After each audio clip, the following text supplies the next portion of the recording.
friends, denizens of the internet. Hello and welcome back to a brand new series over here, Lost Time Gaming. I'm Devo, and today we are kicking off No Man's Sky. Now, a lot of hubbub in the gaming world about No Man's Sky, especially when it first launched. Less so now, but to get it out of the way right out the door is that No Man's Sky at game launch was probably the biggest lie ever told in gaming.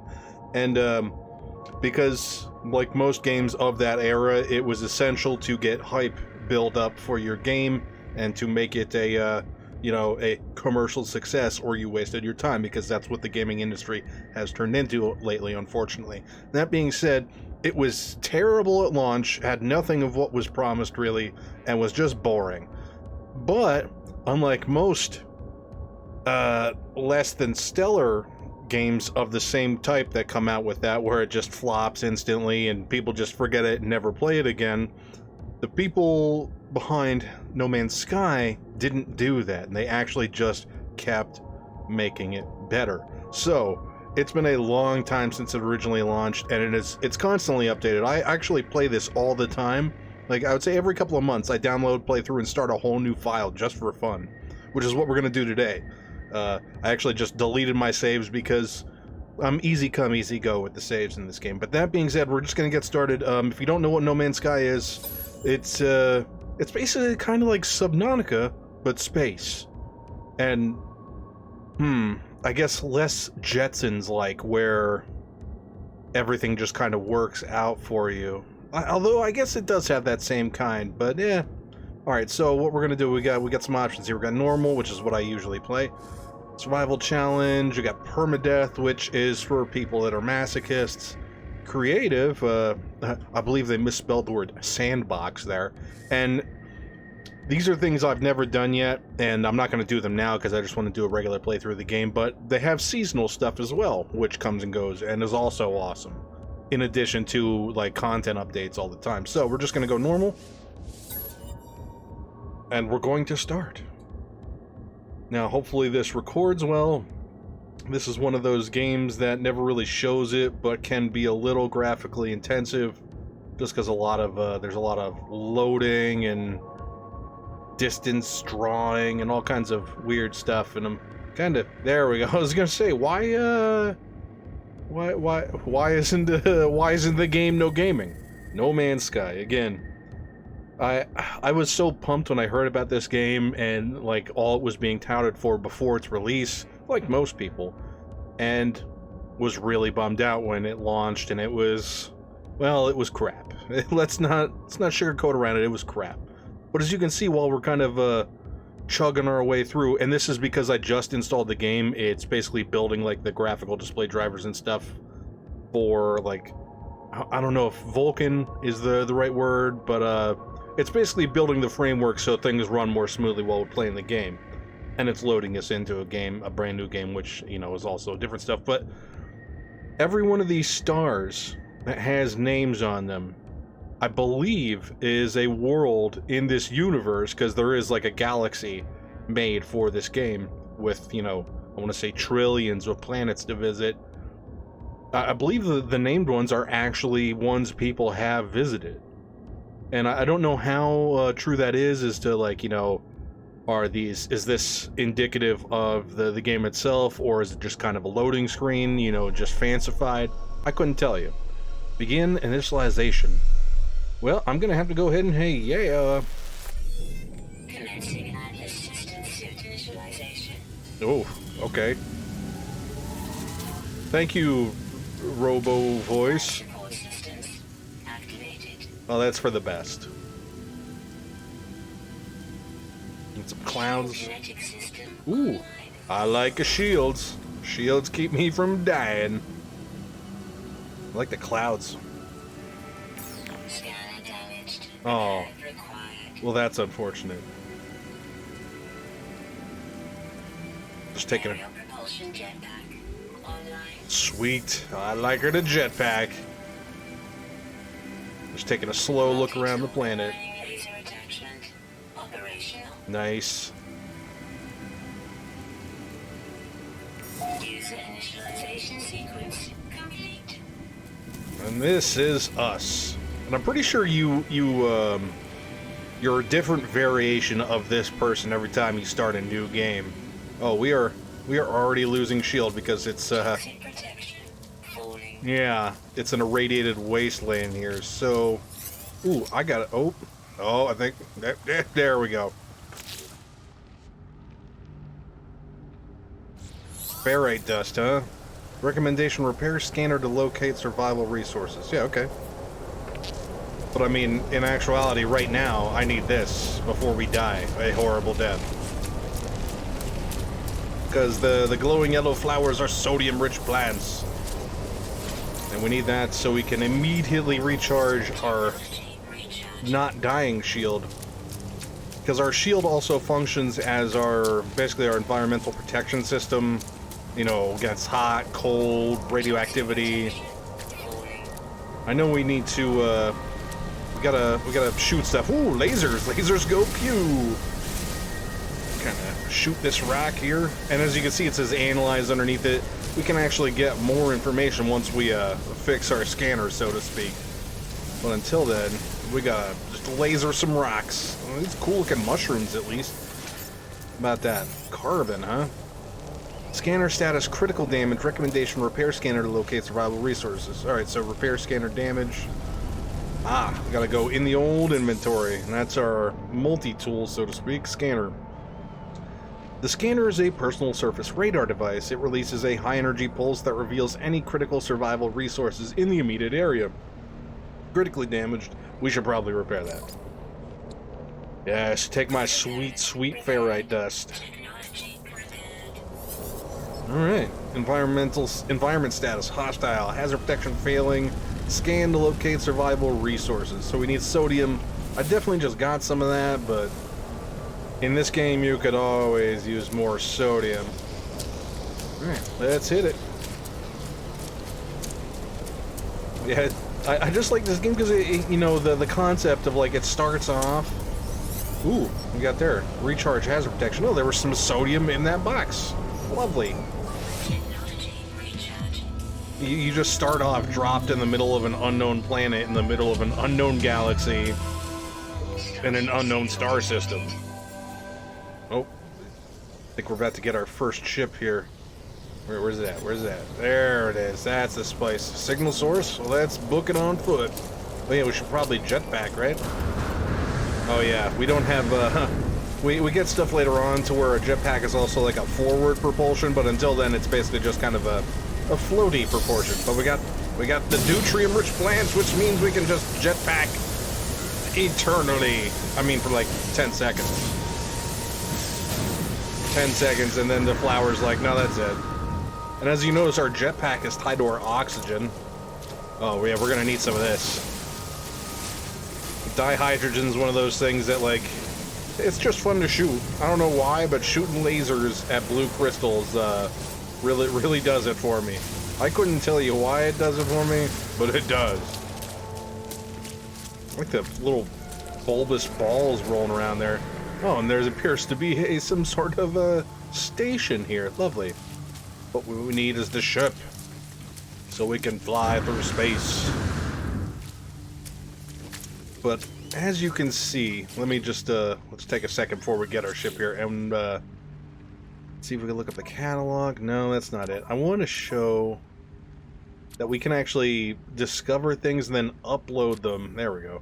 To the kind of database for this game, where everybody's discoveries kind of get uploaded to, and you know, there's individual creatures and all kinds of stuff on pretty much every world, and it's just good times.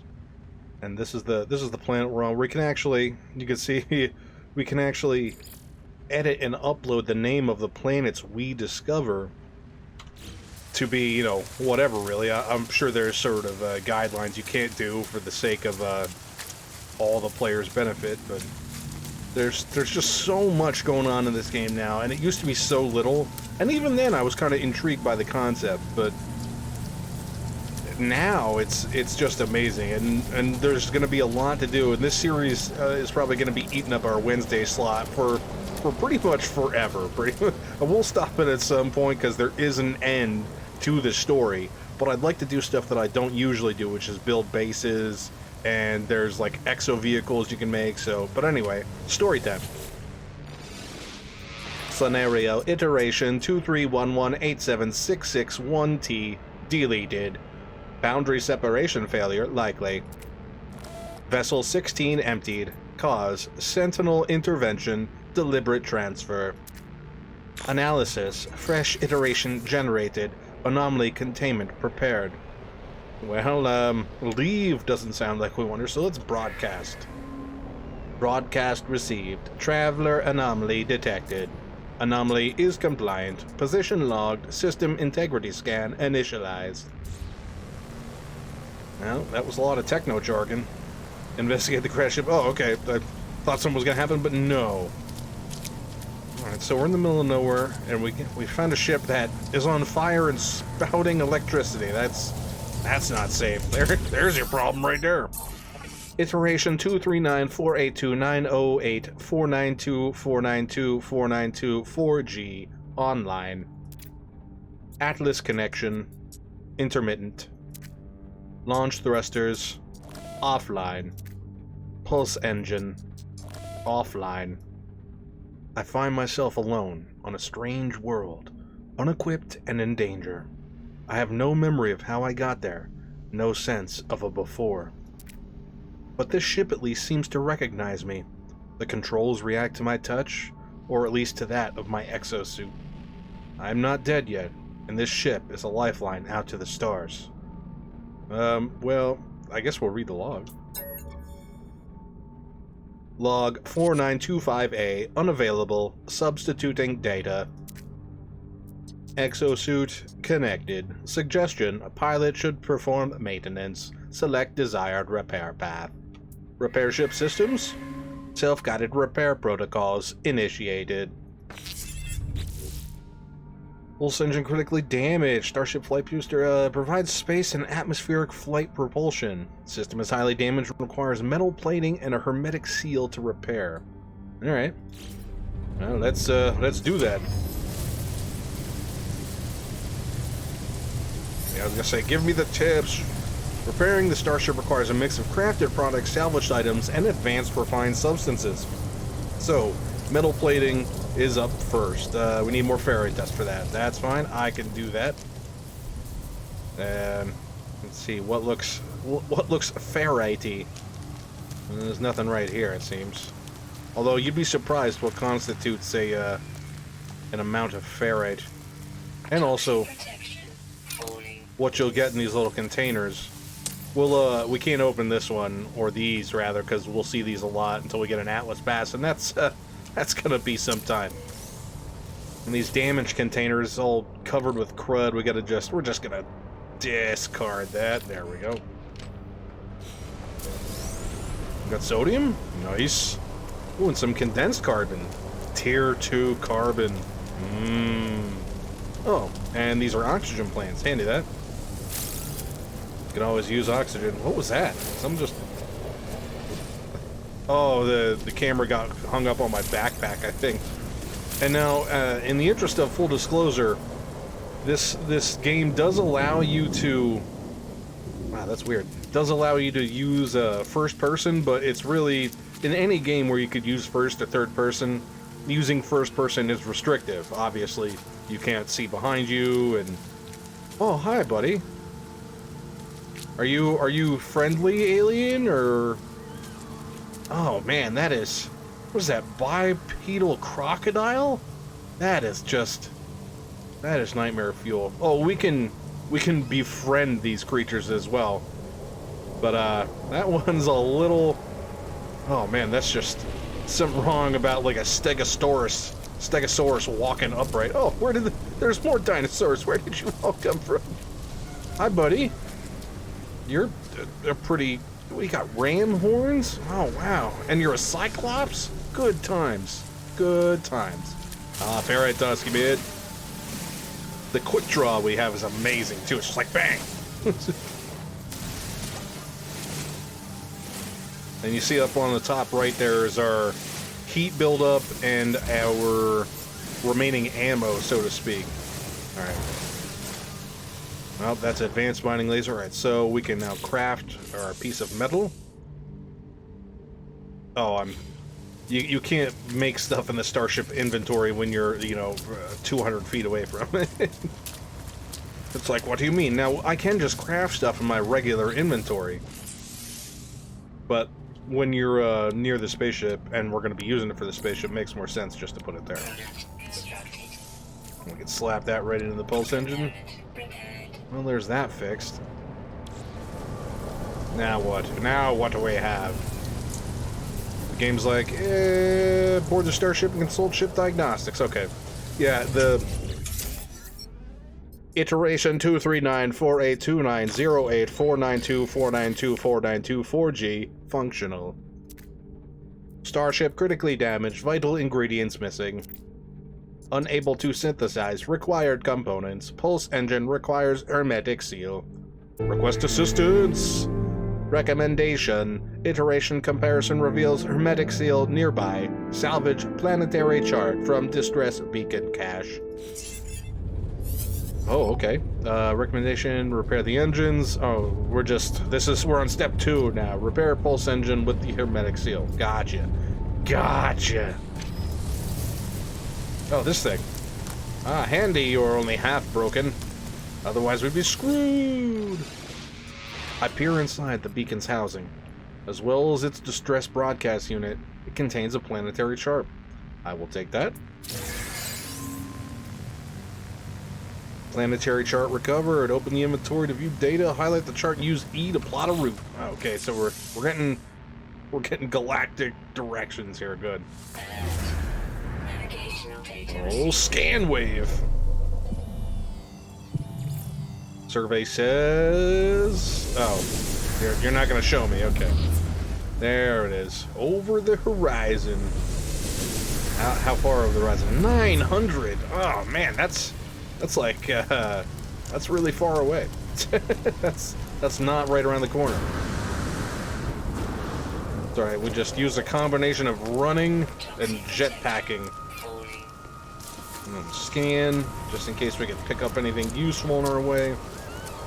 Because this is another one of those games where we're very limited right at the onset.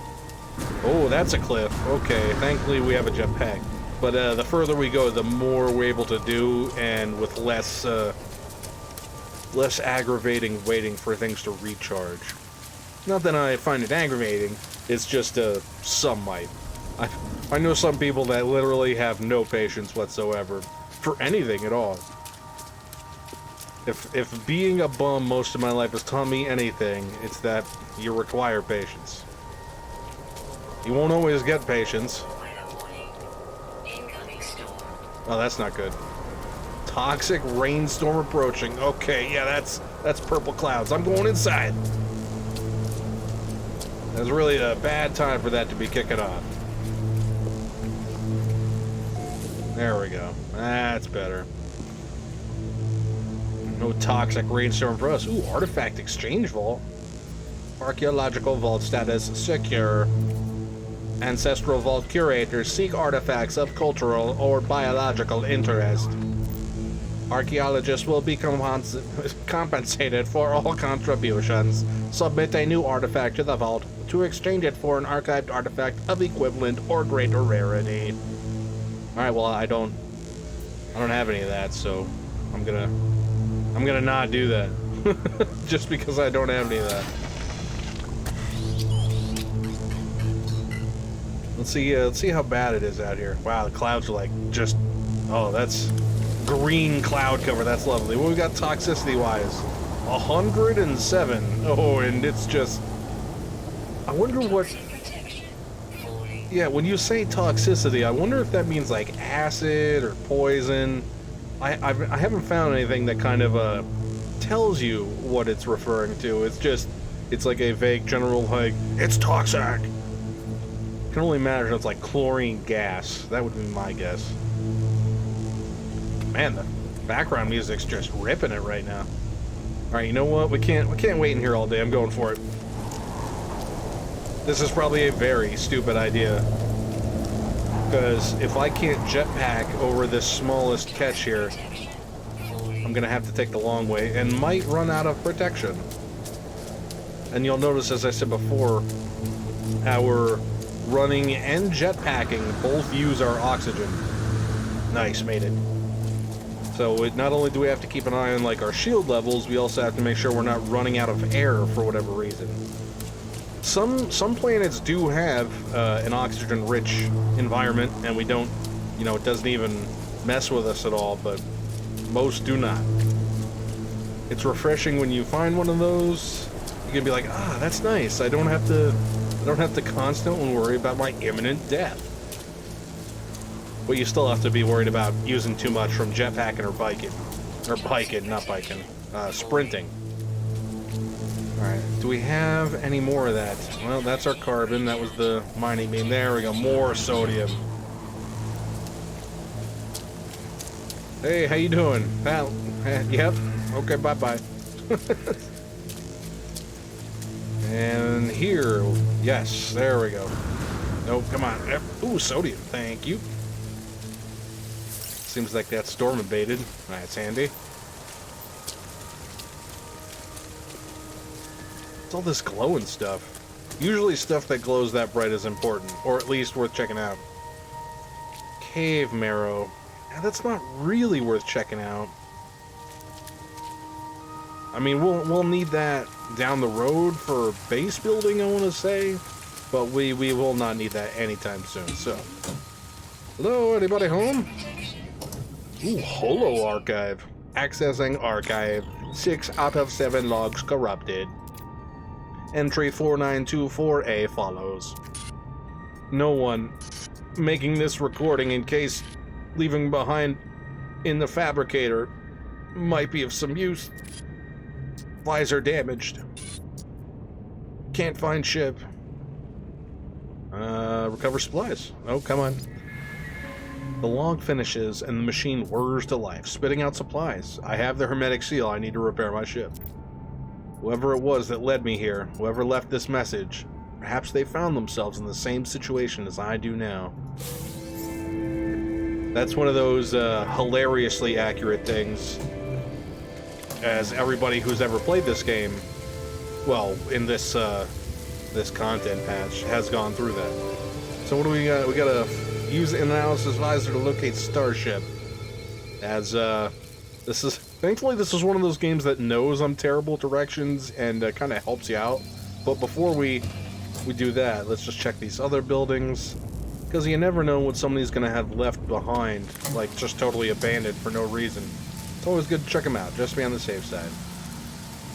Not all the stuff outside of these things do stuff, but some do, and it's worth making sure you check them. Sometimes it's just like a tower or two chart that you were here, and sometimes it's more than that. Like this, what we got here? Rusted metal? We don't need that. Let's just throw that away. We got nanites. Good, good. Alright, so analysis visor. I don't have one. Oh, I need carbon nanotubes, huh? The analysis visor. Okay, the analysis visor is a planetary exploration device that locates and highlights nearby points of interest. It can also be used to analyze flora, fauna, and minerals. Analysis results in commercially valuable data, as well as revealing additional resources. So we need to build our analysis visor. Okay, let's do that. I'm gonna put it on our multi-tool bar here. Analysis visor. I don't have carbon nanotubes. Can I buy those? Can I make those? We got gather carbon. Thankfully, that just means shooting trees. Is that a tree? That's a tree. Shoot the crap out of it with my laser beam. Now, once we get the analysis visor, I can see what these actually are. I'm working on it. Oh, I had enough just from that first one. I didn't need to laser another tree to death. Gotcha. Got that. Swap over to multi-tool. Give it the old slap it in there and bang. There we go. Alright. So now we can analyze objects for valuable rewards and additional resources. Let's see, test the analysis visor. With the visor active, hold left to analyze target. Alright, so let's analyze one of these pillars here.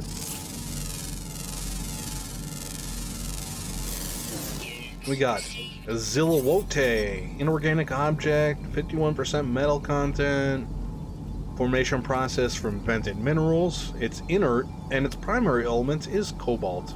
Lovely. Alright, so locate the Starship, huh? Where is the Starship? It'll show up here somewhere, right? Where did I come from? Oh, there it is. I see. There we go.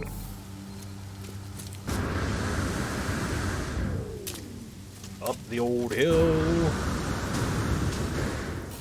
Just jetpack up a hill ever so slightly. I would love to like use a light powered jetpack to just fly up a hill other than walk it. Oh, let's oh geez, let's take a analysis view of this guy. Come here.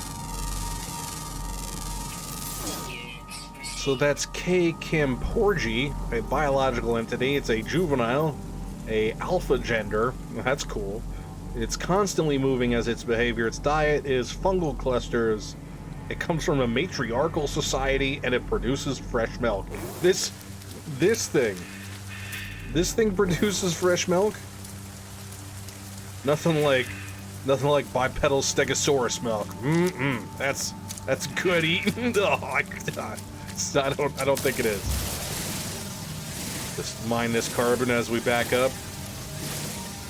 Because laser mining. Oh, I hit some. I love the distance at which you can mine things too. Like, let's say that farthest plant. No, how about that? Can we mine that? Look at that.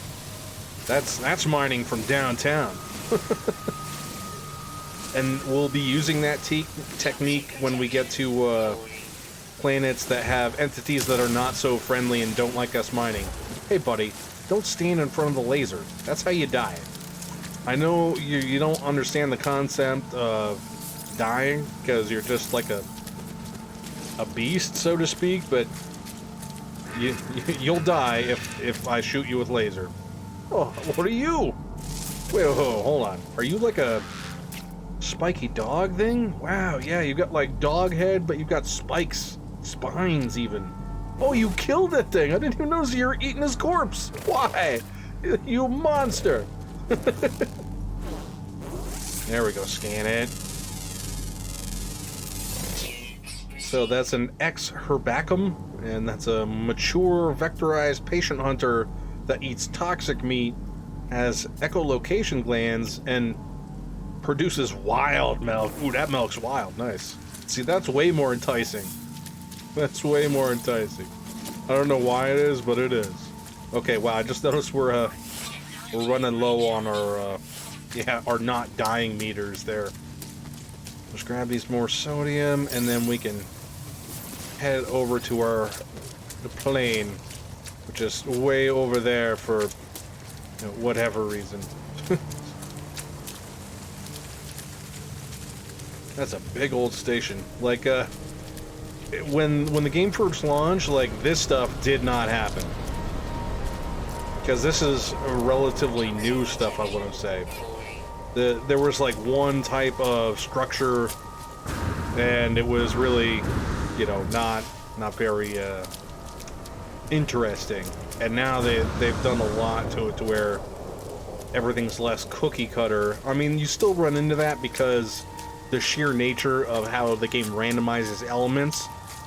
Like, when we get a ship and we can actually go from star system to star system, you'll see what I mean about the scale and scope of all the planets, and that, like, randomization will get you far, but at some point you have to insert things that are truly unique to keep things fresh. And that's what they didn't do in the beginning, and everything felt really stale. Like, these mushrooms, these little sprouts here, the game didn't have stuff like that when it first came out.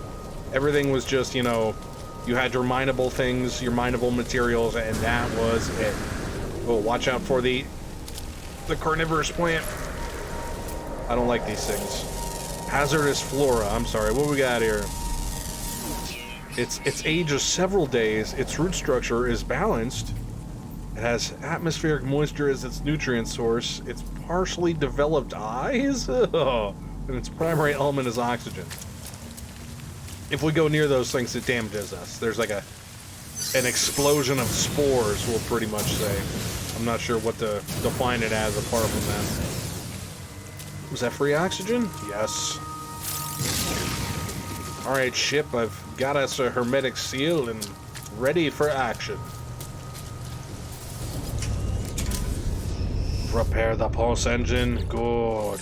Pulse engine. Hermetic seal. Component repaired. Excellent. Technology repaired. Launch thruster critically damaged. Well, that's gonna ruin our day. Vital launch and landing gear system. System is highly damaged, requires dihydrogen jelly and pure ferrite to repair. Construct a portable refiner to process pure ferrite. Alright, I can dig that. Which means we gotta get out. That being said, that's all the time I have for this episode today. Thank you everybody so much for watching the initial kickoff episode of No Man's Sky. This is the first step of a very, very long journey that we'll be with for quite some time, and I'm excited to show it to all of you, because this was a game that was the best example of the worst part of how the video game industry was becoming. And it's kind of flipped that on its side and said, no, we're not going to let this slide. I mean, partially because it was going to ruin their business, but I want to believe, you know, personally, that it's also because they enjoyed video games and realized they had screwed up and wanted to do right by the community. Can't prove that. Probably not true, and it's probably just because it would have crushed their business, but I can't say because I don't have the information. Needless to say, I really enjoy this game, and I can't wait for everybody to tag along and enjoy the ride. So that being said, if you enjoyed the video today, feel free to leave a like, leave a comment, and get subscribed. Let me know down in the comment section below what you thought about my gameplay, my commentary, or anything else in general. That being said, thanks for watching, and as usual, I'll catch y'all on the flip side.